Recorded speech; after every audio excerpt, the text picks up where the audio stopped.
Good day, viewers, listeners. I am Godfrey Brooms, and I'm at the Arthur Chung Conference Center here with the Minister of Public Works, the Honorable Bishop Juan Edghill. Minister Edghill, thank you for being here with me. Greetings to you and to all your viewers and listeners.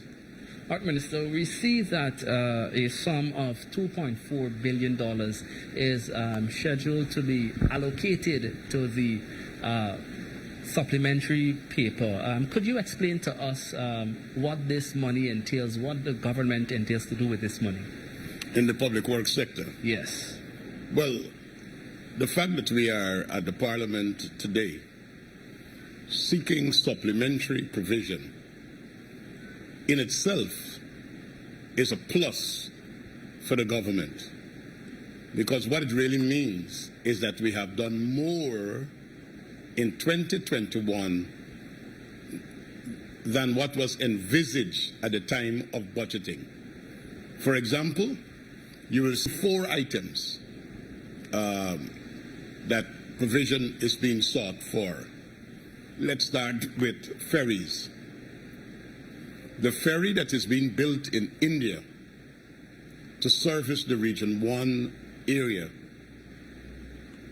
it has advanced beyond where we anticipated, even in the COVID times. So monies are being sought to clear that expenditure in 2021 to keep up with the level of works that are being done.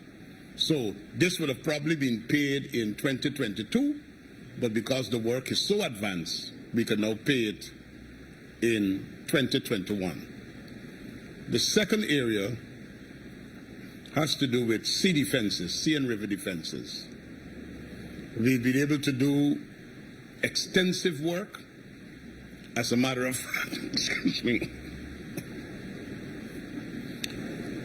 we have been able to execute our full sea and river defense program for 2021, the works that we were set out to do, the areas, we have finished all of that, and we have been able to do more. So this monies that we are being sought, the operative word here is that we have done more. So when we come to the monies that are being sought as well for Sheriff Mandela Road Project, and that again is a success story because we were able to get the road in before the close of 2021.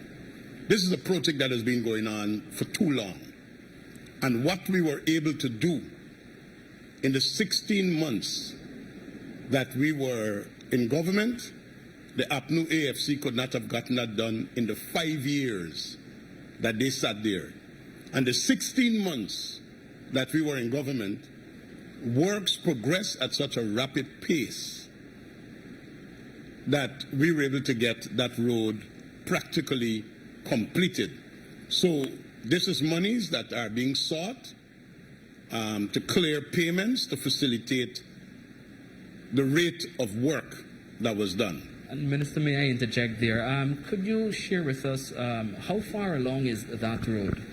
Well, I did give a report 2 weeks ago. It's 95% complete, is what you call practical completion. All of the paving works on the road are completed. What you see happening now, they're putting up the light poles to get the street lights in, and that is way advanced. They've already completed Sheriff Street, and they're significantly advanced down the Mandela Avenue.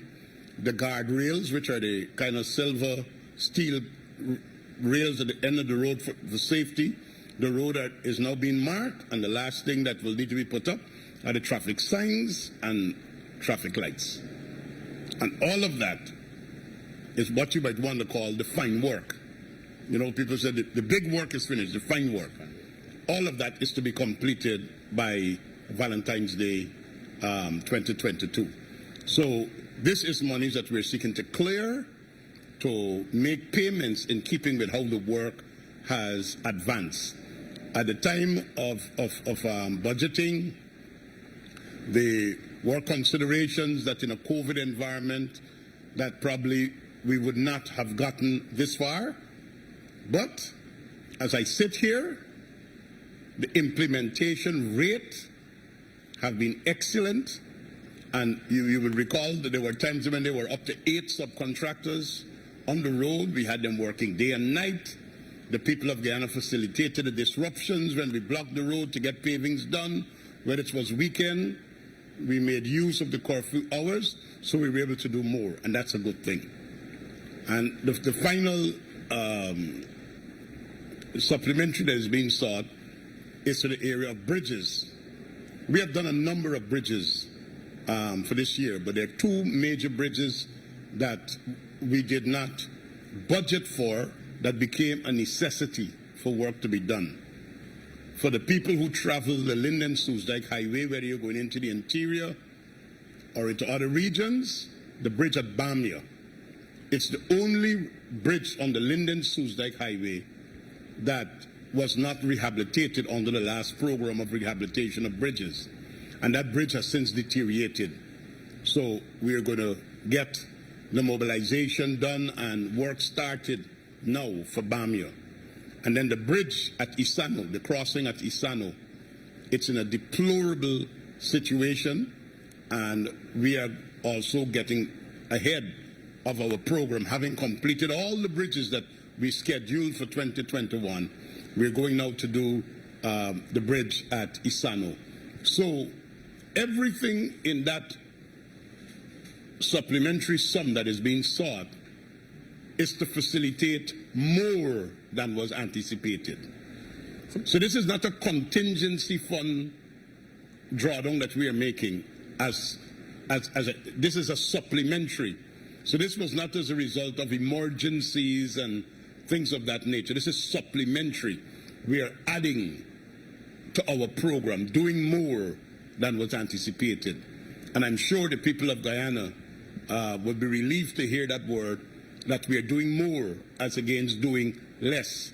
So rather than sending back money to the Treasury because of the lack of implementation, we're asking the Treasury to give us more money so we could get services to the people at a faster rate. And that is what this supplementary is speaking to at this particular time. And Minister, persons may be saying 2.4 billion is a lot of money. How government did not budget for all of these works. Your response to that? Well, anybody who's at 2.4 is a lot of money is someone whose vision is very narrow, myopic, and tunnel. Guyana needs hundreds of billions of dollars to take care of its infrastructure. We have done $10 billion worth of community roads in 2021. And in as much as I can say we have done hundreds of roads, there are still people who are complaining that their road is not fixed. The more money you get, the more you can do. So while I am talking about a new ferry that will go to Northwest District, and that's why we're seeking more money to facilitate that ferry, there are people who are still talking about when are we going to get the ferry back down the Berbice River. More money means more things. So you can't judge development by just saying, why do you need $2 billion more? The question is, why not? The people of Guyana have become impatient.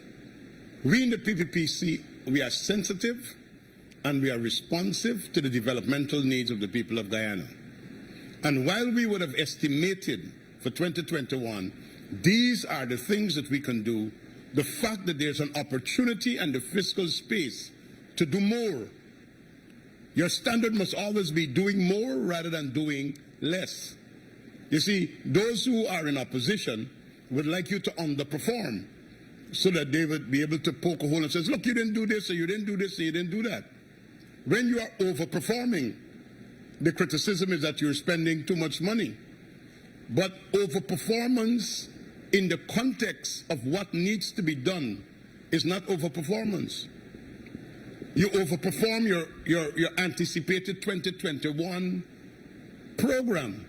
But in the whole of what needs to be done, there's still a lot more that needs to be done, and we're looking forward, once we conclude our program for 2021 with this supplementary provision that has been sought, that we'll be able to get significantly more monies next year to implement more programs. Minister, because you mentioned the opposition just now, the supplementary funds for your ministry is yet to come up in the Committee of Supply.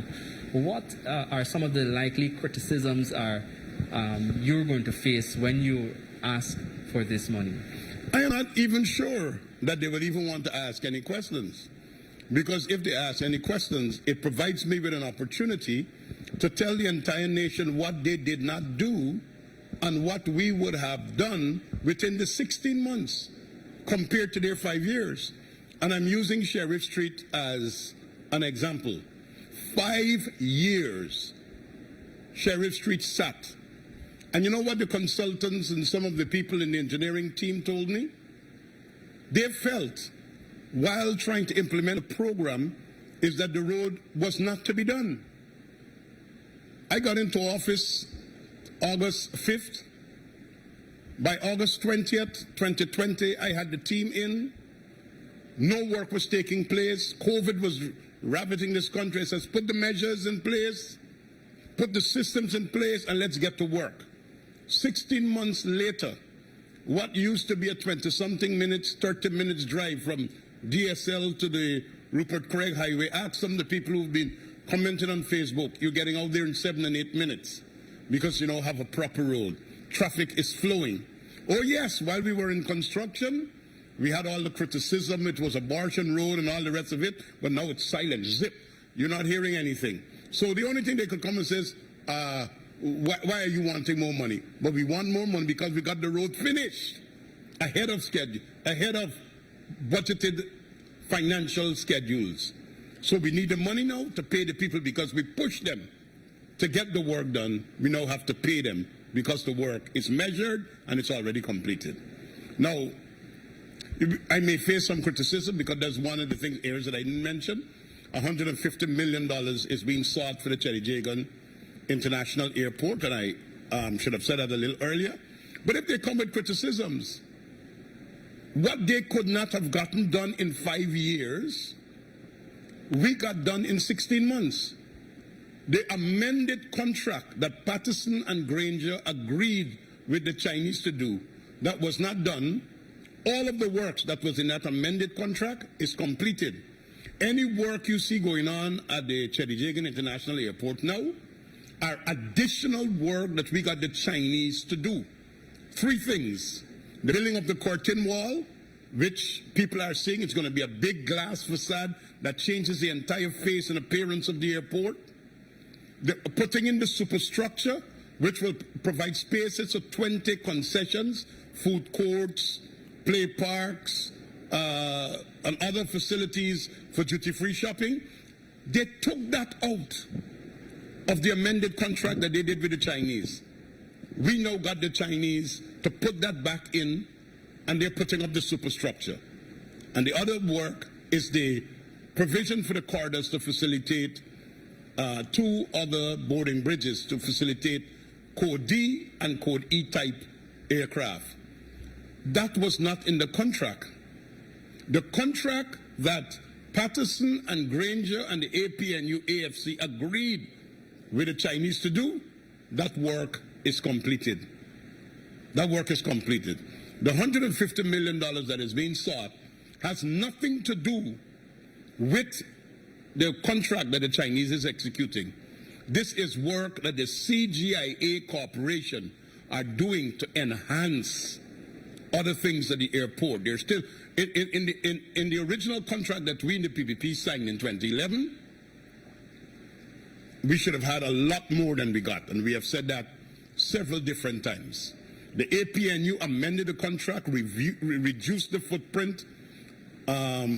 We got a renovated airport rather than a brand new airport, and there's still need for additional things to be done. That was not included in that contract. You have to get a conveyor belt system in. You know, right now when you check in your bags, you have to take it from the counter and carry it to the scanning machine. We are putting in the conveyor belt system that when you check in your bags, it goes on the conveyor belt and go to the scanning machine. So you don't have to check back your bags, and that helps security. And because when you finish checking, you weigh, things happen between then and the scanner. We're eliminating that. We're putting in a new office building for the staff. We're putting in a new building to facilitate the airline offices, as well as bonds for the duty-free shops. We are improving the airport. Things that were outside of the contract with China Harbor. And of course, you would have seen the other day, my chief executive officer of the airport talking about where we are going with a Terminal 2. And Guyana is going to be a hub for aviation and airlifts and connectivity, linking the East, North America, and the West with South America and the Caribbean. And we have been signing new air services agreements. We have been negotiating new air services agreement. We're talking to airlines to get them to start flying in here. On Friday, we'll be receiving the most recent addition to the airline stock that flies here. Into Caribbean is going to be making their inaugural flight, which is tomorrow. So any criticism that they make about us seeking supplementary will reflect badly on their inability and incompetence to fulfill things, because the operative word here, the PPPC, is doing more. And the only reason why we are seeking more money is because we are doing more. For example, we spent a considerable amount of time on the first financial paper, which Minister Manichan was answering just now. Monies for the private schools. When we budgeted it because we care cash grant for the public schools. We did more. We give to the private school. And that is the example, doing more. Minister, I think the country appreciates the clarification, especially with the monies being sought for works at the Chadijagan International Airport. Minister, thank you for being here. Godfrey Brooms is saying goodbye for now.